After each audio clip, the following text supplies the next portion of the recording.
बिस्मिल्लाहिर्रहमानिर्रहीम जी। अस्सलाम वालेकुम। मैं हूं जी आयशा सुहेल ऑफिशियल में आपको खुशामदीद कहती हूं। और ख़बर हमने आज आपको अपने यूट्यूब चैनल के ज़रिए जो देनी है, उसका मकसद सिर्फ ख़बर देना नहीं है, बल्कि उसका जो मकसद है उससे जुड़े हुए जो पहलू हैं उनके ऊपर भी बात करना है। ख़बर कुछ इस तरह से है जी कि ख़ावर मानिका के बेटे, ख़ावर मानिका उनके नाम से कौन वाकिफ़ नहीं होगा, बुशरा बीबी जो ख़ातून अव्वल हैं, इस वक्त इमरान साहब की अहलिया हैं, उनके पहले शौहर और बुशरा बीबी के भी बेटे जो मोहम्मद मूसा मानिका हैं, वो कल रात लाहौर पुलिस ने जो है उनके ऊपर मुकदमा दर्ज किया। और मुकदमा जो दर्ज किया है वो इस सिलसिले में किया है कि वो लाहौर में कल शराब जो है वो गाड़ी में ले जाते हुए पकड़े गए हैं। और ये मुकदमा जो है वो शराब ले जाने और पीने पर जो है वो दर्ज किया गया। उनकी गाड़ी से जो है वो बॉटल मिली है विस्की की और बियर के कैंस वगैरह। और थाना गालिब मार्केट लाहौर में जो FIR दर्ज की गई है उसके मुताबिक PSL क्रिकेट मैच ज़हूरलाई रोड के चौक में बुलेवर्ड नाकाबंदी के दौरान जो है गाड़ी number LE 5646 model Honda civic और ग्रे कलर की जब चेकिंग की गई, तो जिसमें ख़ावर मानिका के जो बेटे हैं मूसा ख़ावर, उन समेत 3 अफराद मौजूद थे। अच्छा, अब उसमें कहा गया है कि एक तो उनके पास से शराब बरामद हुई है और उसके साथ साथ जो है वो नशे की हालत में भी थे। अच्छा, अब कहने को तो ये नॉर्मल सी खबर है। और मूसा मानिका मैं आपको याद कराती चलूँ कि वही हैं जिन्होंने मीडिया पर आकर, जब ये रूमर्स उठे थे कि बुशरा बीबी का निकाह जो है इमरान खान साहब से हो गया है, तो ये मूसा वही हैं जिन्होंने मीडिया पर आए और उन्होंने आकर जो है वो इन रूमर्स की को बिल्कुल डिनाई किया। उन्होंने कहा कि नहीं, इस तरह की कोई बात नहीं है, उनकी वालदा से भी बात हुई है और इस तरह की कोई बात नहीं है। उमर चीमा साहब ने ये स्टोरी दी थी उस वक्त और इस चीज़ को जो है वो डिनाई किया गया था। अच्छा, अब स्टोरी तो बड़ी सिंपल है, ठीक है जी, कि वो शराब के नशे में जो है, मतलब रोज़ाना दुनिया में इस तरह के मुतादिद वाक़यात जो हैं वो होते हैं। शराब के नशे में धुत थे जी, और उनसे शराब मिलती भी है और उन्होंने शराब पी भी रखी होती है। ऑब्वियसली कानून के ख़िलाफ़ वर्जी है तो मुकदमा दर्ज हुआ है। अब इसके साथ जो पहलू जुड़े हुए हैं, मैं एक्चुअली जो हूँ ज़्यादा इंटरेस्टेड हूँ उनके हवाले से बात करने में। एक तो अगर आप इस पूरी सूरत हाल को देखें तो एक जो पहलू है वो तो कुछ इस तरह से है कि जी मूसा मानिका खातून अव्वल के बेटे हैं, ठीक है। बाप के निकाह में नहीं रही उनके बुशरा बीबी जो हैं, लेकिन उनके बेटे तो हैं। तो यानी खातून अव्वल के बेटे को अगर गिरफ्तार होना पड़ सकता है इस तरह की कोई भी चीज़ करते हुए या कानून की खिलाफ वर्जी करते हुए, तो एक जो पहलू है, अगर आप पॉजिटिव तरीके से सोचें और पहले पॉजिटिव ही सोचें तो अच्छा है कि कानून जो है वो मुकम्मल तौर पर एक्टिव है और कानून जो है वो हर एक के लिए एक जैसा है। मतलब अगर मूसा मानिका पकड़े जाते हैं इस तरह की कोई हरकत करते हुए, तो जो है वो कोई भी जो है वो नहीं बच कर निकलेगा। तो ये एक इत्मीनान जो है वो हमें होता है कि ठीक है जी, इदारे अपना काम कर रहे हैं। अच्छा, अब इसके साथ साथ क्या होगा कि जब इस तरह की कोई खबर सामने आती है या इसके ऊपर बात की जाती है, तो जो है एक बैशिंग जो है वो शुरू हो जाती है। अब PTI के लोगों की तरफ से वो बैशिंग होती है, PTI के जो सोशल मीडिया के जो लोग हैं उनकी तरफ से एक बैशिंग होती है जी कि ये जो है पर्सनल लाइफ है। बहुत सारे लोग जो हैं वो इस तरह की चीज़ें भी करें, लेकिन देखिए जी, पर्सनल लाइफ तब तक है ना जब आप पी के घर में बैठ गए, लेकिन पर्सनल लाइफ जब आप पी के सड़क पे आएंगे तो आप किसी दूसरे इंसान को नुकसान पहुंचा सकते हैं, फिर पर्सनल लाइफ नहीं रहती, फिर लोगों की ज़िंदगियाँ जो हैं वो रिस्क के ऊपर होती हैं। तो इस तरह की चीज़ें हो सकती हैं ना कि लोग कहें जी पर्सनल लाइफ है, उछाला जा रहा है, टारगेट किया जा रहा है। अच्छा, इसमें होता पता क्या है, इसमें होता ये है कि जब आप किसी फेमस पर्सनालिटी को किसी भी वजह से कटहरे में लाकर खड़ा करते हैं, तो एक जो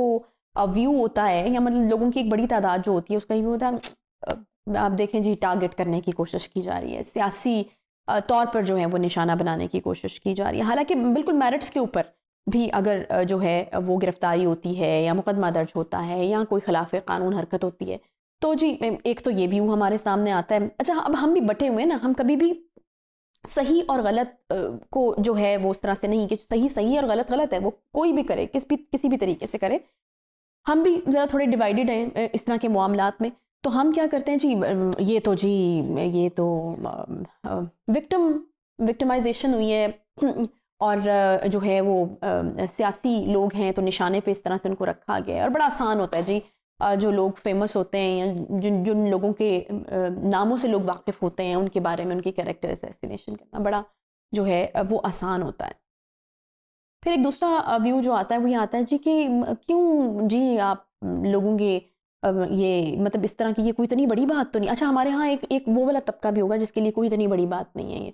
यू नो, तो वो कहेंगे जी पर्सनल लाइफ है, आप छोड़ें, क्यों इस तरह की चीज़ों को जो है वो उछाला जा रहा है। उसके उसके हवाले से मैं पहले भी कह चुकी हूँ, वो पर्सनल लाइफ तब तक है जब तक आप आप अपने घर के अंदर हैं, और बाहर निकल के किसी को नुकसान पहुंचाने का मैं नहीं कहती कि आप इरादा रखते हैं, बट वो पहुंच सकता है। ऑब्वियसली अगर एक चीज़ कानून की खिलाफ वर्जी है तो किसी वजह से ही कानून में उसको गलत करार दिया गया होगा या उसके लिए सज़ा रखी होगी। तो ये वाली जो चीज़ें हैं वो जो हैं वो होती हैं हमारे साथ। तो ये जो तमाम बात करने का मकसद यही है कि जब आप फेमस होते हैं और जब आप का नाम लोग जानते हैं, आपको लोग पहचानते हैं, तो फिर मेरा ख़्याल है कि शायद ये ज़िम्मेदारी जो है, इख़लाक़ी ज़िम्मेदारी आपके शोल्डर्स के ऊपर जो है वो आपको ज़्यादा महसूस होनी चाहिए। मतलब हमारे यहाँ एक माइंडसेट है कि हम ये सोचते हैं कि जितना पैसा है, जितना स्टेटस है, तो हम जो है कानून की गिरफ्त से और कानून की पहुँच से बाहर होते चले जाते हैं। लेकिन ये अलमिया है, ये हमारी सोसाइटी का अलमिया है कि हमारे यहाँ लोग जो हैं वो इस तरीके से सोचते हैं कि अब तो नोबडी कैन टच अस, और अगर खुदा न खास्ता इस तरह की कोई चीज़ हो भी गई तो हमारे पास इतना पैसा है और इतने रिसोर्सेज हैं और इतने कॉन्टेक्ट्स हैं कि हम जो हैं वो इसमें से निकल आएंगे। तो जो है वो खुल के जो हैं इस तरह की हरकत व सकनात जो है वो की जाती है। लेकिन ऑन द कंट्री अगर हम बाहर की कंट्रीज़ में देखते हैं तो लोग जब एक बड़ी पोस्ट के ऊपर होते हैं तो वो अपने ऊपर रिस्पॉन्सिबिलिटी भी उस तरीके से फ़ील करते हैं। वो ये कहते हैं कि ये कोई आसान नहीं है किसी भी रुतबे का आपके पास होना, किसी भी स्टेटस का, या किसी भी जो है क्या उसको कहते हैं कि एक स्टेटस अगर आपके पास है, फॉर एग्ज़ाम्पल आप प्राइम मिनिस्टर हैं, फॉर एग्ज़ाम्पल आप प्रेसिडेंट हैं, आप किसी आला सरकारी ओहदे के ऊपर फाइज हैं, आप फेमस हैं, आप सेलिब्रिटी हैं, तो वो लोग ज़्यादा इस ज़िम्मेदारी को जो है वो अपने ऊपर महसूस करते हैं। मैं याद कर रही थी एक वाक़या, तो चौधरी सरवर साहब ने जो है वो अपने कुछ दोस्तों को सुनाया और उन्होंने कहा कि एक साहब थे वहाँ पर, एक जगह से वो इलेक्शन लड़ रहे थे और वो इलाका जो था वो ना ज़रा सिखों का और थोड़ा एशियंस का और इस तरीके से एक इलाका था। तो वहाँ पर जो है उन साहब का एक स्कैंडल सामने आता है कि वो आउट ऑफ वेडलॉक वो अपनी बीवी पे चीट करते हैं और वो फिर किसी लड़की के साथ छुट्टियां मनाने के लिए जाते हैं। कुछ एक खबर लीक हो जाती है, तस्वीर नहीं, खबर लीक हो जाती है उनके हवाले से। और फिर जब वो अपने हलके में वापस आते हैं, लोग उनसे सवाल करते हैं, तो वो जो हैं वो उसको जो है बिल्कुल कन्फेस करते हैं और वो कहते हैं कि जी बिल्कुल ऐसे ही है, मैंने ये किया है। मैंने, हालांकि आप सोच सकते हैं कि इसको कन्फेस करने के बाद उनके घर में प्रॉब्लम्स हुए होंगे, उनकी हो सकता है उनकी शादी ख़त्म हो गई हो, या और इस तरह की चीज़ें हो सकती हैं। वो एक अब वो एक ओहदे के ऊपर थे, या अब वहाँ से वो इलेक्शन लड़ते थे, उस जगह के वो मेयर थे, तो वो उन्होंने उस चीज़ को कन्फेस किया। जब उनसे जो है वो चौधरी सरवर साहब ने पूछा तो उन्होंने ये कहा जी कि ये बिल्कुल उन्होंने कहा जी आप झूठ भी तो बोल सकते थे, अब देखिए ना कितने मसाइल हो गए हैं, आपके घर में प्रॉब्लम, आपकी बीवी के साथ प्रॉब्लम और सारी चीज़ें, और लोग, आपको पता है कि आप जिस जिस जगह से आप इलेक्शन लड़ते हैं, जिस जगह